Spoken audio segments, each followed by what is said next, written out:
அந்த நபி சொல்லித் தருகிற வாழ்வில் தான் வெற்றி உண்டு என்பதை, அவருடைய சுன்னத்தை கடைபிடியுங்கள் என்பதை மார்க்கம் அழகாய் சொல்லித் தருகிறது. அதாவது அல்லாஹ் சொல்லுவான், ஒமன் யுத்திஇர் ரசூல ஃபகத் அத்தா அல்லாஹ். அல்லாஹ் சொல்றான், நபிக்கு வழிபட்டா அல்லாஹ்வுக்கு நீ கட்டுப்பட்டுட்டேங்கிறான். சுப்ஹானல்லாஹ். யோசிச்சு பாருங்க, நீ அல்லாஹுக்கு கட்டுப்பட்டு நபிக்கு கட்டுப்படுறது இல்லை. அல்லாஹ் சொல்றான், ஒமன் யுத்திஇர் ரசூல ஃபகத் அத்தா அல்லாஹ். நீ ரசூலுல்லாஹ்க்கு வழிபட்டுட்டாலே, அவர்கள் சொல்ல நீ ஏற்று நடந்துட்டாலே நீ அல்லாஹ்வை அடைஞ்சிடலாங்கிறான். சுப்ஹானல்லாஹ். உலகத்தில் எந்த நபிக்கும் சொல்லாத வார்த்தையான சொன்னா, நபியே ஃபத்தபிஊனி, நீங்க தைரியமா சொல்லுங்க, என்னை பின்பற்றுன்னு சொல்லுங்க.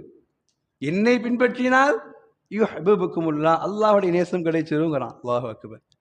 யாருங்க?